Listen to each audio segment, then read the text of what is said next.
ವಿಶ್ವ ವನ್ಯ ದಿನಾಚರಣೆ ಅಂತ ಮಾಡ್ತಾ ಇದ್ದಾರಲ್ಲ, ಇದಕ್ಕೆ ನಮ್ಮನ್ನು ಗೆಸ್ಟಾಗಿ ಕರೆದಿದ್ದೀರ. ಇದಕ್ಕೆ ನಾನು ಅದಕ್ಕೂ ಸಹ ಧನ್ಯವಾದಗಳನ್ನ ಹೇಳ್ತೇನೆ. ಮೊದಲಿಗೆ ನಾನು ನಿಮ್ಮ ಕ್ಯಾಂಪಸ್ ಒಳಗಡೆ ಬಂದಾಗ ನನಗೆ ಭಾಳ ಖುಷಿ ಆಯಿತು. ಭಾಳ ಅದ್ಭುತವಾದ ಕ್ಯಾಂಪಸ್ ಇದೆ ನಿಮ್ಮದು. ನಾನು ಹಾಗೆ ನೋಡ್ಕೊಂಬರ್ಬೇಕಾದ್ರೆ ನನಗೆ ಕುವೆಂಪು ನೆನಪಾದರು ಒಟ್ಟಿಗೆ. ಯಾಕಂದರೆ ಇದು ಕುವೆಂಪು ಯೂನಿವರ್ಸಿಟಿ ಅಲ್ಲ, ಕುವೆಂಪು ನೆನಪಾದ ನನಗೆ. ಯಾಕಂದರೆ ಕುವೆಂಪು ಬಗ್ಗೆ ನಿಮಗೆ ಬಹುಶಃ ಇದೇ ಜಿಲ್ಲೆಯವರಾದ್ರಿಂದ ನಿಮಗೆ ಹೆಚ್ಚಾಗಿ ಗೊತ್ತಿರುತ್ತೆ ಅಂತ ನಾನು ಹೆಚ್ಚಿಗೆ ಮಾತಾಡೋಕ್ಕೆ ಹೋಗಲ್ಲ. ಕುವೆಂಪು ಒಬ್ಬ ಸಾಹಿತಿಯಾಗಿ, ನಾನು ಹೇಳೋದು ಸಾಹಿತಿಯಾಗಿ ನೀವು ಒಂದು ಸಾಲಲ್ಲಿ ಸಾಹಿತ್ಯವಾಗಿ ನೀವು ಕಾಣ್ತೀರ.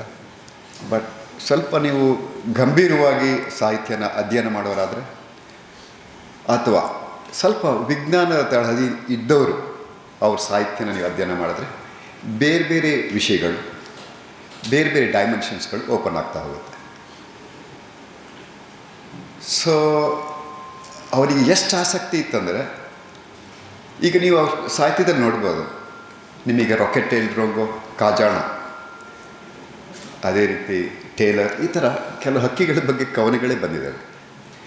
ಸೊ ಹಾಗಾಗಿ ವರ್ಡ್ಸ್ ವರ್ತ್ ನಂತರ ಇನ್ನೊಬ್ಬ ನೇಚರಿಗೆ ಸಂಬಂಧಪಟ್ಟಿದ್ದು ಒಬ್ಬ ಪಾಯಿಟ್ ಅಂತ ವಿಮರ್ಶಕರದನ್ನು ಮಾತಾಡ್ತಾರೆ. ಇದು ಕೇವಲ ಒಂದು ಸಾಹಿತ್ಯಕ್ಕೆ ಸಂಬಂಧಪಟ್ಟಂಗೆ, ಅಂದರೆ ಒಂದು ಸಾಮಗ್ರಿ ಥರ ನೀವು ಪರಿಸರನ ಅಥವಾ ಹಕ್ಕಿ ಉಪಯೋಗಿಸೋದು ಒಂದು, ಅಥವಾ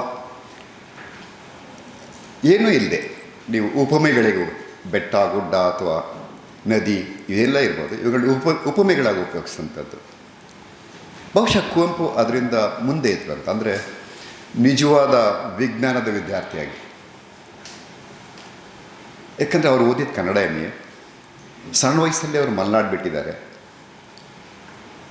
ಆದರೆ ಅವ್ರ ನೆನಪುಗಳು ಹೆಂಗಿತ್ತು ಅಂತ, ಈಗ ಅವ್ರ ಕಾಜಾಣಗಳ ಬಗ್ಗೆ ಬರೆದಿದ್ದಾಗಲಿ, ಅಥವಾ ಇನ್ನೂ ನೀವು ಅವ್ರ ಸಾಹಿತ್ಯದಲ್ಲಿ ಹೋದರೆ ಕೆಲವು ಹಕ್ಕಿಗಳನ್ನ ನೋಡ್ಕೊಂಡು ಹೋದರೆ ನೀವು ತುಂಬ ಮೆಟಿಕ್ಯುಲಸ್ ಡೀಟೇಲ್ಸ್ ಸಿಗುತ್ತೆ. ಅಂದರೆ ಬಿಹೇವಿಯರ್ಗೆ ರಿಲೇಟೆಡ್ ಆಗಿ, ಒಂದು ಅಲಂಕಾರಿಕ ವಿಷಯವಾಗಿ ಅಲ್ಲಿ ಅವಳು ಬಳಸಿಲ್ಲ. ಅಲ್ಲಿ ನಿಮಗೆ ವಿಜ್ಞಾನ ಗೊತ್ತಿದ್ದಾಗ, ನೀವು ತುಂಬ ಜನ ಇಲ್ಲಿ ಆರ್ನಿಥಾಲಜಿಗೆ ಸಂಬಂಧಪಟ್ಟವರು ಇದ್ದೀರ, ನೀವು ಅದು ಮತ್ತೊಂದು ಸಲ ನೋಡಿ, ಭಾಳ ಆ್ಯಕ್ಯುರೇಟ್ ಅಬ್ಸರ್ವೇಷನ್ಸ್ನ ನೀವು ಕಾಣ್ಬೋದು ಸುಮಾರು ಇದರೊಳಗೆ. ಹಾಗಾಗಿ ಕುವೆಂಪು ಮತ್ತು ಪರಿಸರ ಆ ಪದ ಬಳಸಬೇಕಾದಾಗ ಅದಕ್ಕೊಂದು ವಿಶೇಷವಾದ ಪ್ರಾಮುಖ್ಯತೆ ಇದೆ ಅಂತ ನನಗನ್ಸೋದು. ನಾನು ಇದೇನಕ್ಕೆ ಹೇಳಿದೆ ಅಂತಂದರೆ, ಇಂಥ ದೊಡ್ಡ ಒಬ್ಬ ಕವಿ, ಸಾಹಿತಿ, ಅವ್ರ ಹೆಸರಲ್ಲಿ ಈ ನಿಮ್ಮ ಯೂನಿವರ್ಸಿಟಿ ಮಾಡಿರೋದು, ಅದರೊಳಗಡೆ ಆ ಯೂನಿವರ್ಸಿಟಿ ಒಳಗಡೆ ನೀವು ವೈಲ್ಡ್ ಲೈಫ್ ರಿಲೇಟೆಡ್ ಒಂದು ಕೋರ್ಸ್ ಓಪನ್ ಮಾಡಿರೋದು, ನಡೆಸ್ತಾ ಇರೋದು ನಿಜವಾಗ್ಲೂ ಭಾಳ ರಿಲೆವೆಂಟ್ ಅಂತ ನನಗನ್ನಿಸ್ತು. Very very relevant. ಇನ್ನು ಮುಂದುವರೆದು ಹೇಳಬೇಕಂದ್ರೆ, ಇದು ನಾನು ಸಾಹಿತ್ಯದಲ್ಲಿ ಹೇಳ್ತಾ ಇದ್ದೆ. ನಾನು ಬಹುಶಃ ಕೆಲವು ವರ್ಷಗಳ ಹಿಂದೆ, ಕುವೆಂಪು ತೀರಕ್ಕೆ ಮುಂಚೆ, ಕುವೆಂಪು ಬದುಕನ್ನು ನಾವು ಫೋಟೋಗ್ರಾಫ್ ಮಾಡೋಣ ಅಂತ ಒಂದು ವರ್ಷ ಹೆಚ್ಚು ಕಮ್ಮಿ ಅವ್ರ ಮನೇಲಿ ಇರ್ತಾಯಿದ್ವಿ. ಒಂದು ದಿನ ಅವರು ಮನೇಲಿ ಸ್ವಲ್ಪ ದೊಡ್ಡದು ಹೂವಿನ ತೋಟ ಇದೆ, ಚೇರಲ್ಲಿ ಕೂತ್ಕೊಂಡು ಏನೋ ನೋಡ್ತಾಯಿದ್ರು. ನಾನು ಸೆನಾನಿ ಫೋಟೋಗ್ರಾಫ್ ಮಾಡ್ತಾ ಕೂತ್ಕೊಂಡಿದ್ವಿ. ಸಡನ್ನಾಗಿ ಸೆನಾನಿಗೆ ಅಣ್ಣ ಬಾಯಿಲಿ ಅಂತ ಏನೋ ಕರೀತಾದ್ರೆ, ಏನೋ ಮಾಮೂಲಿ ಅವರು ಏನು ಪುಸ್ತಕನೋ ಕನ್ನಡಕನೋ ಇರ್ಬೋದು ಅಂತಂದರೆ, ಕೈ ಮೇಲೆ ಎತ್ಕೊಂಡು ಪಕ್ಕದಲ್ಲಿರೋ ಸಂಪಿಗೆ ಮರ ತೋರಿಸಿದ್ರು. ಒಂದು ಹಕ್ಕಿ, ನಮಗೇನಾಗುತ್ತೆ, ನನಗೆ ಸೆನಾನಿಗೆ ನಾವು ಪೂರ್ತಿ ಕಾಡಲ್ಲೇ ಕಳೆದಿರೋದ್ರಿಂದ ಹಕ್ಕಿಗಳನ್ನ ನಾವು ನೋಡಬೇಕಾಗಿಲ್ಲ ಅಥವಾ ಬೈನಾಕ್ಯುಲರ್ ಯೂಸ್ ಮಾಡಿ ಪತ್ತೆ ಮಾಡಬೇಕಾಗಲ್ಲ.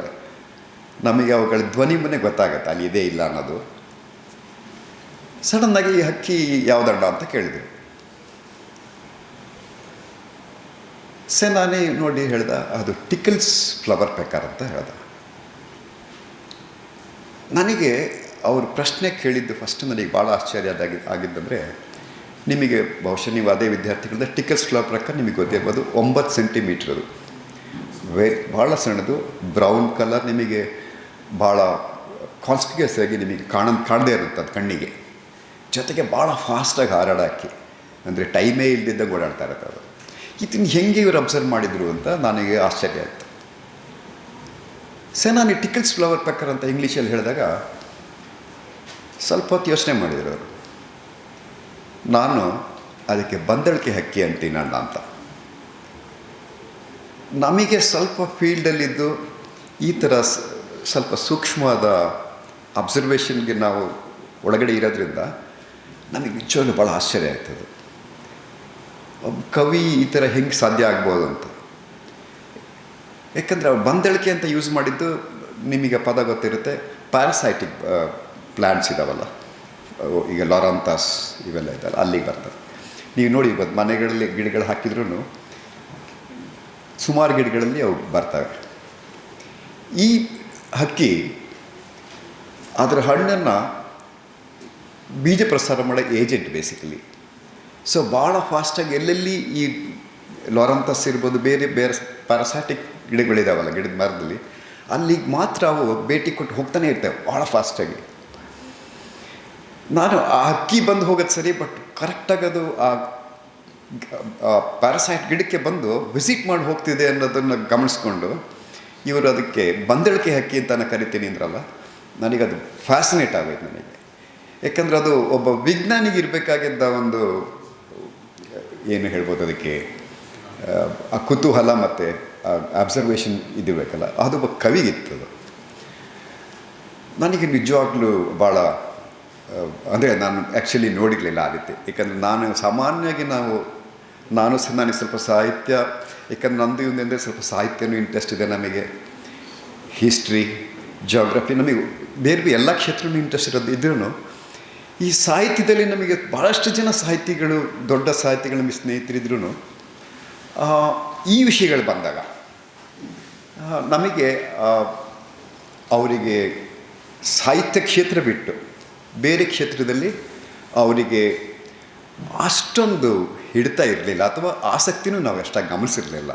ಯಾಕಂದರೆ ಕುವೆಂಪುದ ಎಕ್ಸ್ಟ್ರೀಮ್. ಯಾಕಂದರೆ ಒನ್ ಟೈಮಲ್ಲಿ ನೋಡ್ಬೋದು ಅವರು ಫ್ಲೈಯಿಂಗ್ ಸಾಸರ್ಸ್ ಒಂದು ಟೈಮಲ್ಲಿ 60s ಆವಾಗ ಈಗಿನ ಟೈಮ್ ಥರ ನಿಮಗೆ ಇಂಟರ್ನೆಟ್ಟು, ಮ್ಯಾಗ್ಸೈನ್ಸು ಎಲ್ಲ ನಿಮಗೆ ಆ್ಯಕ್ಸಸ್ ಇದಲ್ಲ, ಆ ಟೈಮ್ ಇದ್ದಿಲ್ಲ. ಆವಾಗ ಯಾರಾದರೂ ಅವ್ರು ಹೊರಗಡೆಯಿಂದ ಬರ್ತಾಯಿದ್ರೆ ಅಮೇರಿಕ ಅಂತ ಅದ್ರ ಬಗ್ಗೆ ಏನಾದರೂ ಇನ್ಫಾರ್ಮೇಷನ್ ತೊಗೊಂಬಂದಿದೆಯಾ ಅಂತ. ಆ್ಯಕ್ಚುಲಿ ಅವ್ರ ಬದುಕಿಗೆ ಬೇಕಿಲ್ಲ ಅದು. ಫ್ಲೈಯಿಂಗ್ ಶಾಸ್ತ್ರ ಇಟ್ಕೊಂಡು ಅವ್ರೇನು ಮಾಡ್ತಾರೆ, ಒಬ್ಬ ಮನುಷ್ಯ ಹೆಂಗಿರ್ಬೇಕು, ಅವ್ನ ಕುತೂಹಲ ಹೆಂಗಿರ್ಬೇಕು ಅನ್ನೋದಕ್ಕೆ.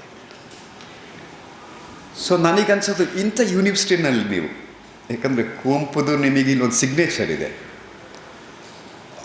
ಆ ಸಿಗ್ನೇಚರ್ದು ಇಂಪಾರ್ಟೆನ್ಸ್ ಮತ್ತು ನಿಮಗೆ ಗೊತ್ತಿಲ್ಲದಂಗೆ ನಿಮ್ಮ ಮೇಲೆ ಒಂದು ಹೊಣೆಗಾರಿಕೆ ಇರುತ್ತೆ ಅಂತ ನಾನು ಯೋಚನೆ ಮಾಡೋದು. ಯಾವ ರೀತಿ ಅಂತ, ಓಕೆ ನೀವೀಗ ಎಲ್ಲ MSc ಮಾಡ್ತೀರಾ, ನಿಮ್ಮ ಥರನೇ ತುಂಬ ಜನ MSc ಮಾಡ್ಬೋದು, ಮತ್ತು PhD ಮಾಡಿ ಹೋಗ್ಬೋದು.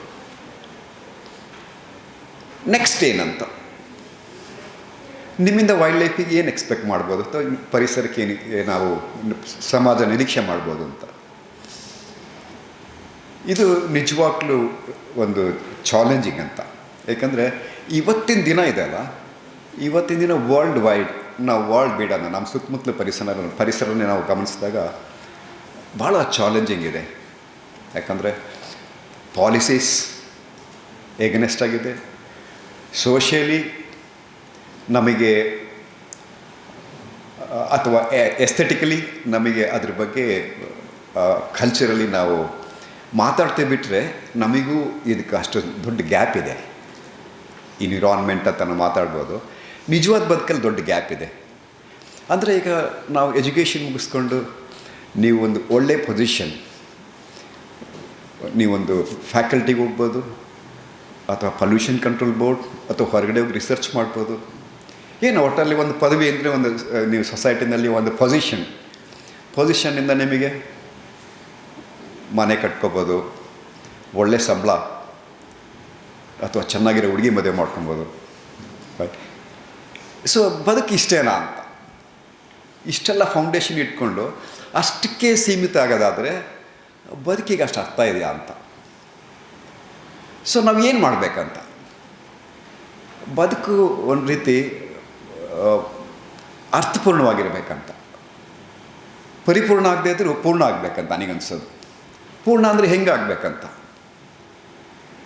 ನೀವು ಈ ಸವಾಲುಗಳಿದಾವಲ್ಲ ಸವಾಲುಗಳನ್ನ ನೀವು ಮ್ಯಾನೇಜರ್ ಆಗಿ ಹೋದ ನಂತರ ಮತ್ತೊಂದು ಯಾವುದೇ ಕ್ಷೇತ್ರದಲ್ಲಿದ್ದರೂ ನೀವು ಪ್ರಜ್ಞಾಪೂರ್ವಕವಾಗಿ ಪ್ರಾಮಾಣಿಕವಾಗಿ ಅದ್ರ ಬಗ್ಗೆ ನೀವು ಭಾಳ ದೀರ್ಘವಾಗಿ ಸೂಕ್ಷ್ಮವಾಗಿ ಯೋಚನೆ ಮಾಡಿ ಅದಕ್ಕೆ ಪೂರಕವಾಗಿ ನೀವು ಕೆಲಸ ಮಾಡೋದಾದರೆ ಅದು ನನ್ನ ಲೆಕ್ಕದಲ್ಲಿ ಅದು ಸಾರ್ಥಕ ಅನಿಸುತ್ತೆ. ಸಾರ್ಥಕತೆ ಅಂತ ನಾನು ಯಾಕೆ ಹೇಳ್ತಿದ್ದೀನಿ ಅಂತಂದರೆ ಜೀವನದ ಅಂತ್ಯದಲ್ಲಿ ನಿಮಗೆ ಒಂದು ಒಳ್ಳೆಯ ವಾತಾವರಣದಲ್ಲಿ ನಾವು ಬದುಕಬೇಕಾಗತ್ತೆ. ಯಾಕಂದರೆ ಈಗ ನೀವು ಕ್ಲಾಸಲ್ಲಿದ್ದಂಗೆ ಇಷ್ಟೊಂದು ಜನ ನಿಮ್ಮ ಸ್ನೇಹಿತರು ಇರಲ್ಲ, ಮುದುಕರಾದ್ಮೇಲೆ ನಮ್ಮ ಥರ ಒಬ್ಬೊಬ್ರು ಆಗ್ಬಿಡ್ತೀರ. ಆವಾಗ ನಿಮ್ಮ ಜೊತೆ ಯಾರಿರ್ತಾರೆ ಅಂತ ಬಹುಶಃ ನೀವು ಮಾಡಿದ ಒಳ್ಳೆ ಕೆಲಸ ಅಥವಾ ಒಳ್ಳೆಯ ಅನುಭವ ಮಾತ್ರ ಇರುತ್ತೆ. ಅದು ಮಾತ್ರ ನಿಮ್ಮನ್ನು ಅದ್ರ ಜೊತೆ ನೀವು ಜೀವಿಸ್ತಾ ಇರ್ತೀರ. ಸೊ ಆ ದಿಕ್ಕಿಗೆ ಈ ಕೋರ್ಸ್, ಈ ವಿಶ್ವವಿದ್ಯಾನಿಲಯ ನಿಮ್ಮನ್ನೆಲ್ಲರನ್ನು ಕರ್ಕೊಂಡು ಹೋಗ್ಬೇಕಂತ ನಾನು ಆಶಿಸ್ತೀನಿ. ಸೊ ನಾನು ಮತ್ತೇನು ಹೆಚ್ಚು ಮಾತಾಡಲ್ಲ. ಬಹುಶಃ ಸೆನಾನಿ ಕ್ಯಾರಿ ಮಾಡ್ತಾನೆ ನೆಕ್ಸ್ಟು. ಇದಾದ ನಂತರ ನಾನು ಮೈಸೂರಿಂದ ಇನ್ನೊಬ್ಬರು ನಮ್ಮ ಮಿತ್ರನ ಕರ್ಕೊಂಬಂದಿದ್ದೀನಿ, ಸುನೀಲ್ ಅಂತ. ಅವರು ಲೈಫ್ ಸೈನ್ಸಲ್ಲಿ ಭಾಳ ತಿಳುವಳಿಕೆ ಇರೋರು. ನಾನೇ ಅವ್ರನ್ನ ಕರ್ಕೊಂಬರ್ಬೇಕಂತ ನಾನು ಸೆನಾನಿ ತೀರ್ಮಾನ ಮಾಡಿದ್ವಿ. ಯಾಕಂದರೆ ನಿಮಗೆ ನಾವು ಈ ಕಳೆಯೋ ಸಮಯ ಇದೆಯಲ್ಲ, ಅದು ಸ್ವಲ್ಪ ಹೆಚ್ಚಾಗಿ ಉಪಯೋಗ ಆಗ್ಬೋದು ಅಂತ. ಹಾಗಾಗ್ಬಿಟ್ಟು ನಾನೇ ಒಂದು ಸೈಡ್ ಭಾಷಣ ಮಾಡ್ತಾಯಿದ್ರೆ ಒನ್ ವೇ ಆಗಿಬಿಡುತ್ತೆ. ಸೊ ಇದಿಷ್ಟು. Thank you very much.